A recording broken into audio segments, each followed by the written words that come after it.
Joining us now is Craig Stobo, outstanding expert financial and economic commentator.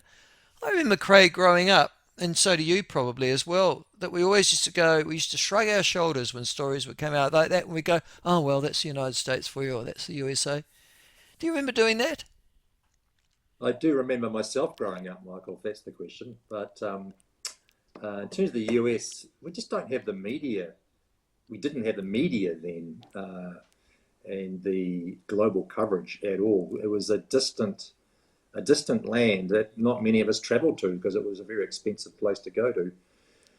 Although our exchange rate was a lot better back in the It 1970s than it certainly is was. You today. I could buy a remember. damn sight more, yeah.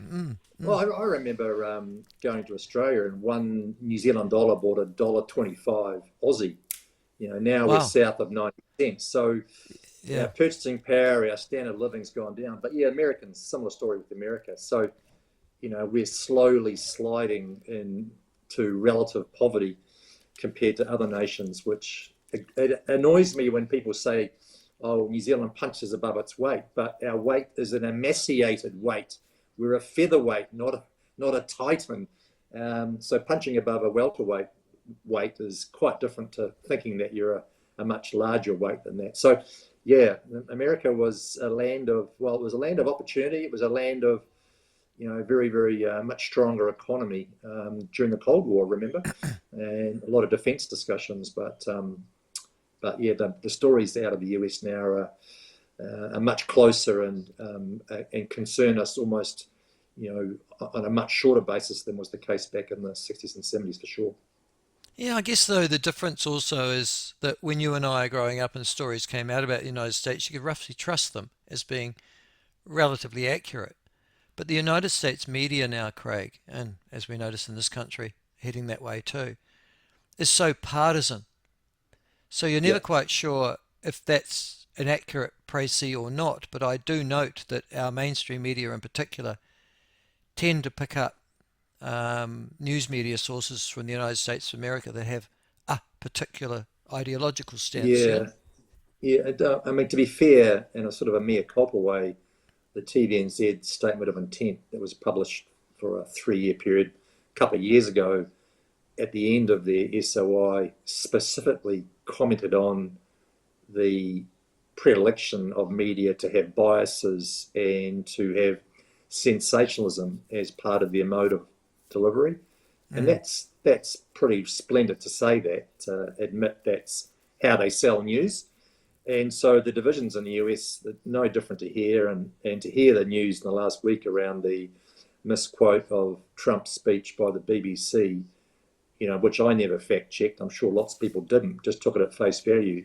To learn that's been spliced and now a subsequent lawsuit coming at them just undermines a lot of trust that was probably not strong to start with, but is just devastating for us trying to figure out where do I find the correct facts. And I'm not sure I believe anybody anymore. It's really testing for all of us. Indeed. Yeah, it's funny you should say that because if there's one source that I would have thought, I mean, I know that they might be woke a little bit, but I would have thought you could go to the BBC, you know, and that would be one authoritative group that you could rely upon to factually report information. Yep.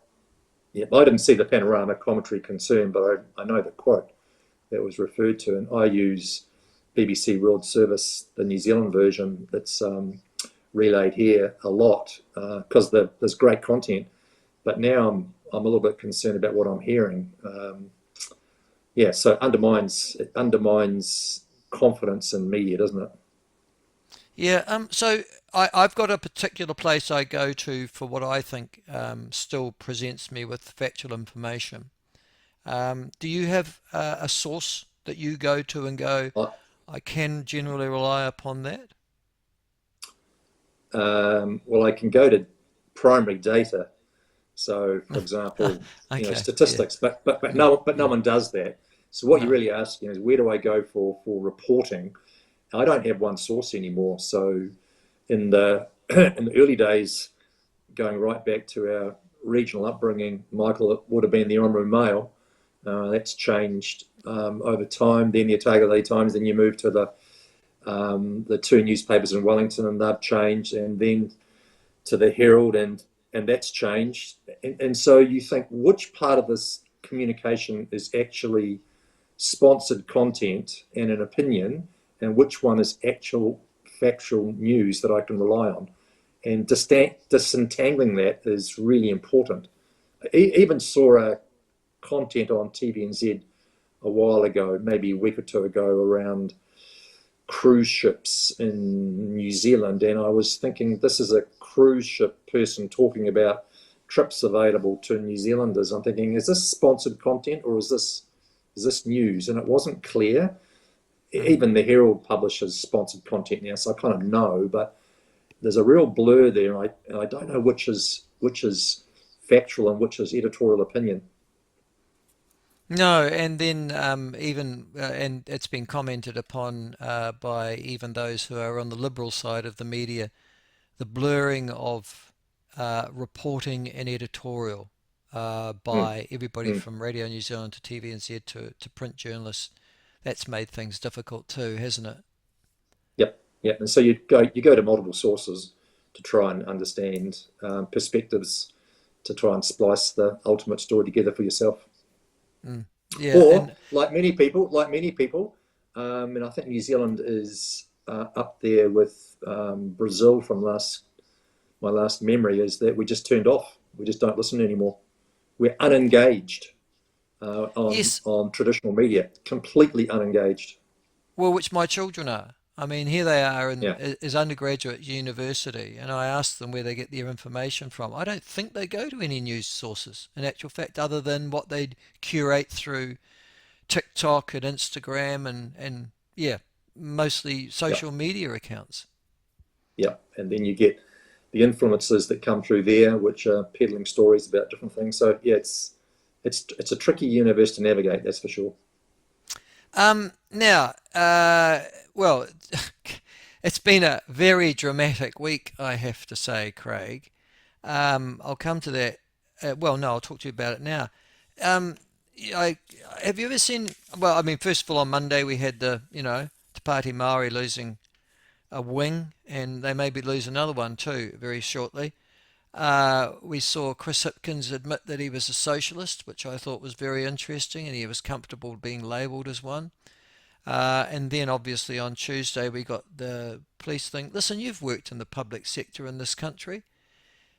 Is it a good thing? Does it show that the public service is working, that eventually the truth will come out in terms of the police issues around McSkimming? Yeah, I think you look at the timeline of the events, and this has been percolating under the hood since last year. I feel, I feel really, I feel a lot for the woman concerned and the police that was trying to alert authority and on allegedly not being listened to. That's a really poor culture. In terms of how the public service operates, it's this question of who guards the guardians, who Mm, mm, oversees mm, behaviour and culture.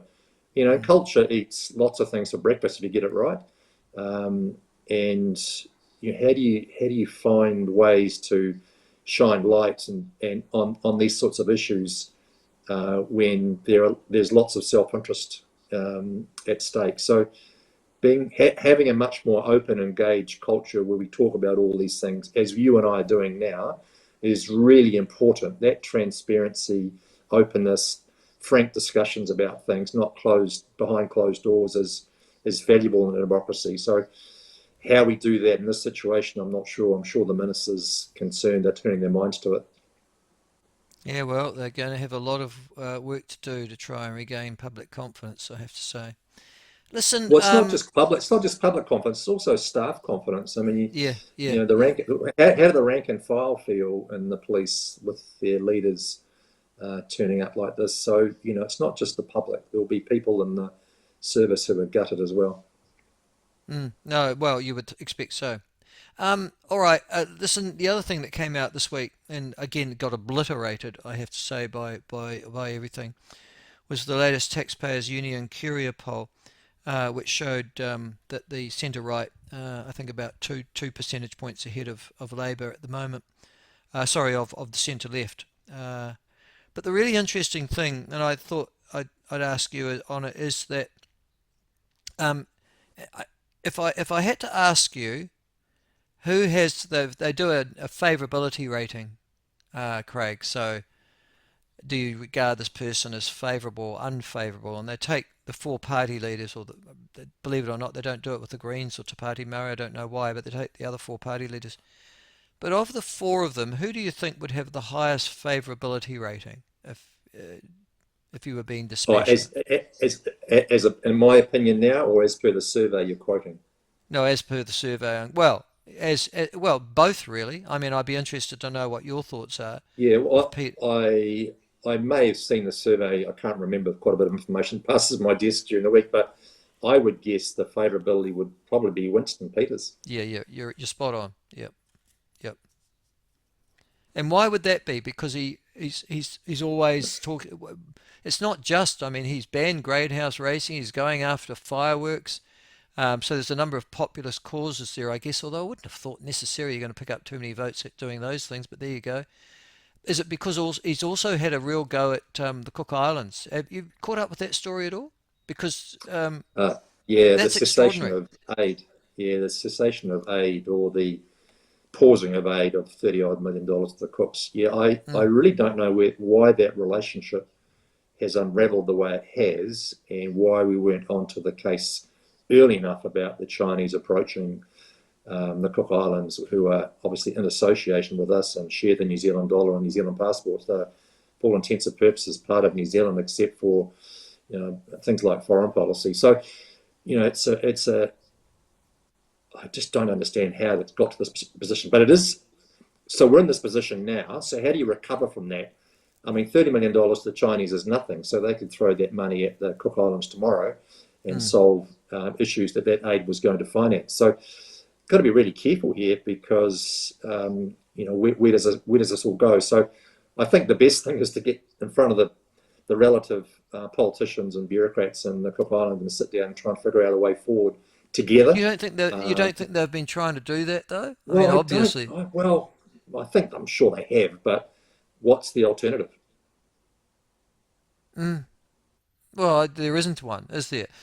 No. Listen, do we care? If the Cook Islands decides to sort of head off on some sort of independent path, which no one's denying them really that they can if they want to, does it matter to us?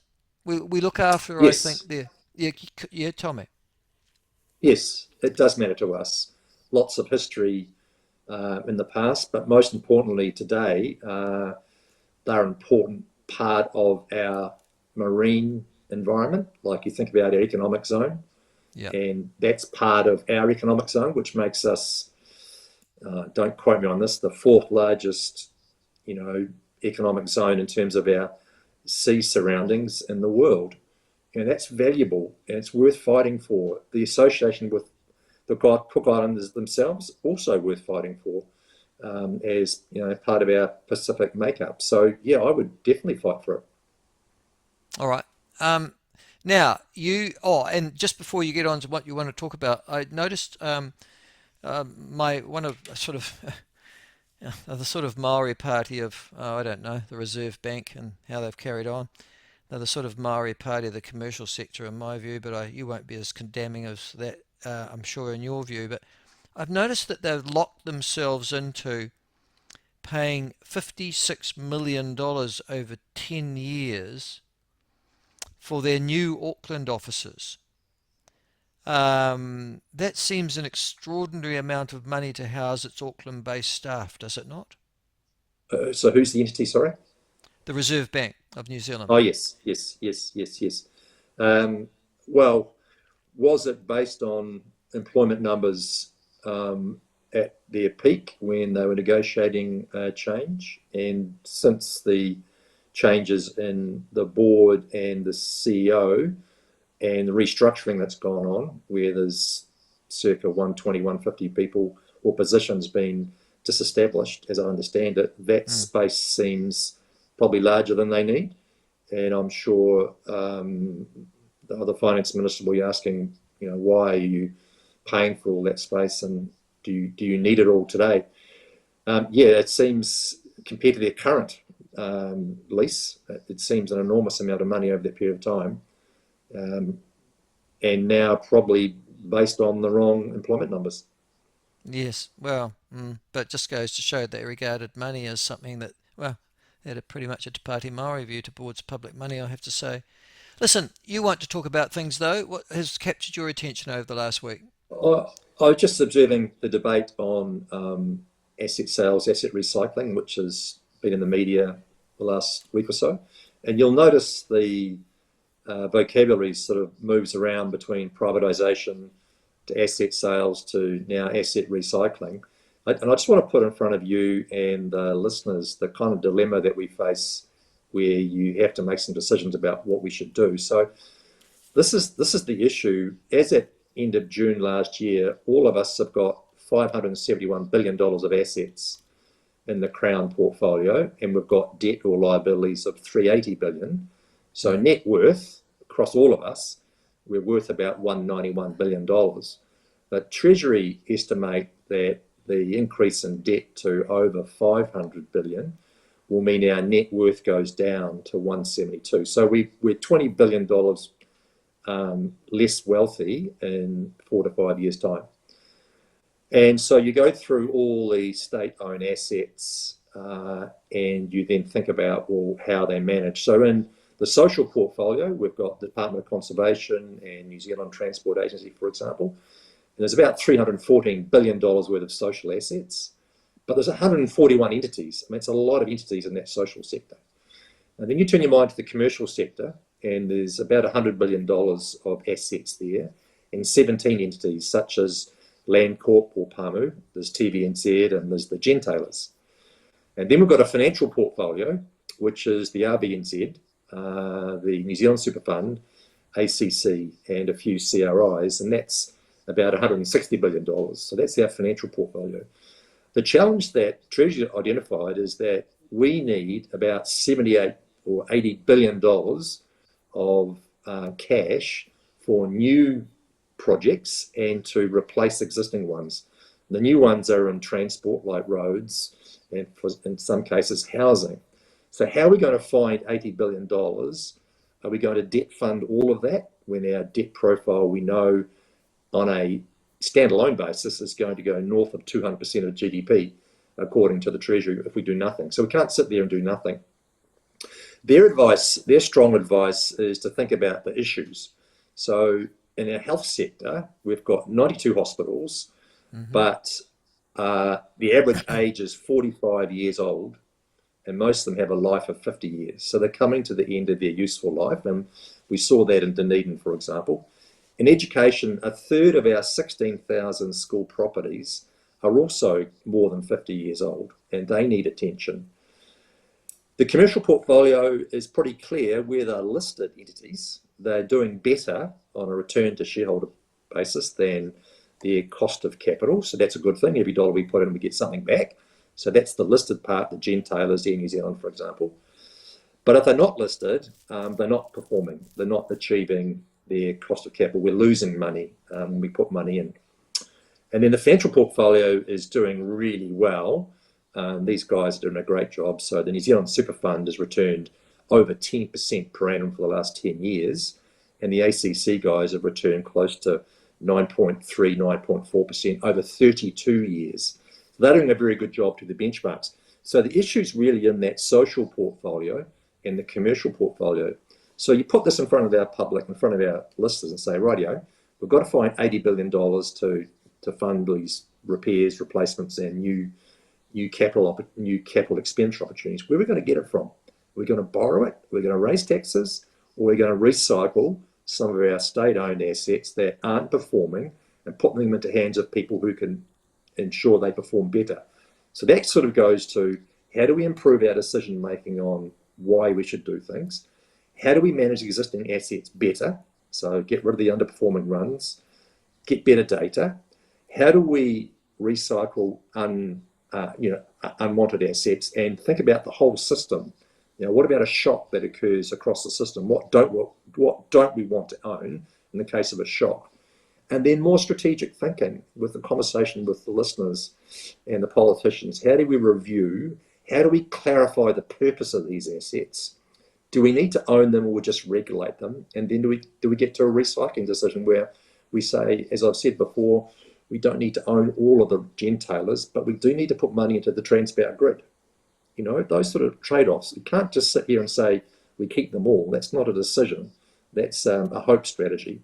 So, I encourage the government to think more clearly around the purpose of some of these assets and to get into the mode of thinking when they're doing really well, or maybe it's time to move them on and reinvest that money in stuff where our public needs attention, needs It is help. such it is such an emotive topic, though. I don't know Um, why though. Why is it a motive? Like we oh do this well, all the time. basically because in the We late 1980s, the Labour government just sold everything off that it could, and then the National yeah, Party came in and did the yeah. same. Well, no, we've got some form here already. The Crown has already sold all the rights to sports and racing betting in New Zealand, the TAB franchise to a entity in Australia. Kiwi Wealth has been sold to Fisher Funds. So, there's been some asset recycling already. And you and I, when our car gets too old or we think we can't be bothered with repairs, we recycle it. We grab $2,000 or $3,000 and go and buy another second-hand one or a new one. We do this all the time at a household level. Why don't we think about the same way, at Okay, the at but the but the Crown level? question always becomes, well, which assets are you looking about? Now, I don't have a problem with Palmu, never had a problem with Palmu. I don't understand why it exists, and it would be useful to break those up and to sell them as commercial units. So that's the state-owned farming operations that we own at the moment. But I mean, what are the big ones apart from that one, do you think? Yeah, the shares in Meridian, Yeah, Mighty yeah, River, exactly. those Yeah, those three. Genesis or Yeah, Mercury Genesis. now. Yeah, Yeah, Mercury is it? So yeah. those three. And when you face technological competition that's superior to you, where you wave the white flag and you say, can we get TVNZ into a position where it can compete with digital technologies that are global? And the same with Radio New Zealand.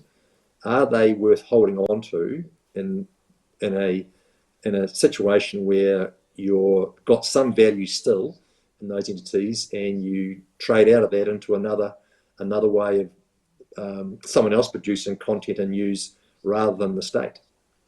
You've got to think Um, about but, but, recycling but, it but, at a but point so in when you time when talk they've about got some value. recycling assets, but when you talk about recycling assets, what you're saying is we're going to sell them, but we're then going to use the income from that to purchase new assets, particularly the in capital, the infrastructure. capital, or the Uh, capital, or to put it into existing state-owned assets like Transpower or others, like state housing, for example, where they need capital to look after people, which has got a more valuable utility than owning a power company.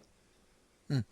The problem, So the it's problem recycling. that It's recycling is the capital from one into another. It's still activities that the Crown does. It's just switching those activities from ones where we have no competitive advantage, we have technological competition, or then it's not performing, and someone else can do that a better job than we can.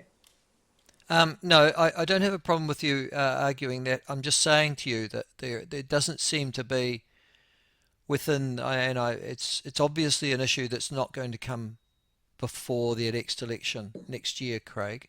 I think Christopher You're Luxon, when he saying it talked about, won't, or you're saying it won't, or it will. no, it won't, because they will not have the ability to proceed with the selling of anything, given that New Zealand First have indicated a Oh, no, I strong. disagree. I disagree. I think Prime Minister Luxon earlier in the week front-footed the discussion on having a discussion on Yeah, asset yeah, yeah, yeah, recycling. yeah, So yeah. But but no, I think but it I don't think started. I they're not think going to sell anything before the election, are they? I well, the coalition agreement doesn't allow for that. You're right, in my Mm. understanding. So it would have to be agreed between the three current partners in the coalition. But you've got to figure out, well, what's the alternative to fund what's been identified as $80 billion of capital required for renewals, replacement, and new activity? Where's it going to come from? We just sit here and let all our assets continue to deteriorate? I don't think so. Mm. Well, So no, that's I don't mind the discussion. It's good to have a discussion. It's always, I'm just saying that I don't detect a majority political will in Parliament yet on this issue. Yeah, well, let's just see how others are going to fund or finance this. Are they going to finance it with No, more it's a debt, fair point you say. Okay, so or are if they I've got going to to, go or and are they yeah, going to yeah, yep, fund it with mm, taxes, right? yep. So we've already got an operating deficit of around $2 billion. That's structural. That's not going to close till 2029. So we can't fund it with working capital. The tax receipts. It's got to come from somewhere. So the other parties have got to come up with an alternative, because the public won't allow hospitals to deteriorate or the education system to deteriorate. Well, to be So fair, we're going to have the to other find a way. parties have come up with an alternative. I mean, the Greens have come up with a combination of borrowing and higher Yeah, taxes. yeah, yeah, exactly. Um, Which is great. So we've now got a polarity for people to make a decision, which I think is great. I all just right. don't think the impetus to advocate for recycling has come through strong enough. But we need to do that to give an alternative to higher taxation and higher spending. I guess my problem is that I look at the composition of the electricity industry at the moment and the prices, etc., and the lack of investment, historical investment in generation. And I go, oh, and also, as you quite rightly say, that Transpower desperately needs an upgrade as well. And you go, okie dokie, if you're going to sell that, what assurances will there be, given that you would expect people who come into that particular industry would want a return on capital and will possibly have to invest more anyhow for the point and purpose of increasing generation capacity. Um, a lot of New Zealanders are just going to say, aren't they, Craig? That's just too much of a risk to pay. The private sector will set the electricity price, probably be owned by overseas interests. We at least want some measure of control. Or are you saying we don't have any control at the moment anyhow? Well, I think the government's response, which is yet to be documented clearly, is to increase the powers of the Electricity Authority to ensure transparency of, amongst other things, pricing. So I think they've recognised that they need to get the system right, including the regulation of the system via improved powers of the EA. So let's just see what comes out of that, and that might give the public more confidence that the regulator can intervene where they see conduct that's inappropriate by the electricity companies, and fine them appropriately. Because that's a very interesting way that you're looking at it. And I wonder if that's not the way that Chris Hipkins, the leader of the opposition, is too. He declared himself, I think, being that he was a socialist this week in an interview I think he gave to one of the state broadcasters. And when he was pushed on that, what do you mean by that? He used the sort of the corporate approach to electricity price in this country. He talked about supermarkets as another one. He talked about the banks. And what he seemed to be saying is that all of these are essentially monopoly cartels. Capitalism has failed. So it requires for the government to intervene into those markets because the interests of New Zealanders are not being maintained. Does he have a point? Well, I think if by that he means we don't have to own assets, but we can regulate the assets with good quality regulation, where you can um, ensure that where market failure occurs, you can intervene. So if that means a more powerful regulator, which is what the government's proposing, then I think we would be aligned. I think I did remember in a speech he did. Oh, it must have been when he was first elected as leader of the Labor Party. He gave a speech around to his party, and it used the word collectivism. Mm. So never got the chance to talk to him around what he meant by supporting collectivism, and I guess that's got a similarity to what he's currently espousing with the word socialism. So it's good to know exactly what he means by that, and if it means don't have to own things, but we can regulate them, then I think that's a good outcome. Okay. All I right. was I just going think to he have a is quick, actually. quick. Sorry. I don't think he was thinking of asset sales. I think that's still a sort of a no-go Yes. Yeah. Yeah. for the Labour Yeah. opposition at the moment, and primarily given that they were the first party to get down the asset sale path, and then use that for paying for the groceries rather than for building new assets or repaying debt. I think they might have been burned well and truly by that one. Right. All right. Listen, the other One thing other, I just, what sorry, carry on. I had a topic around AI and productivity, but Oh, it's for just, your yeah, listeners, I but was just going to you ask go you that. first. Yep.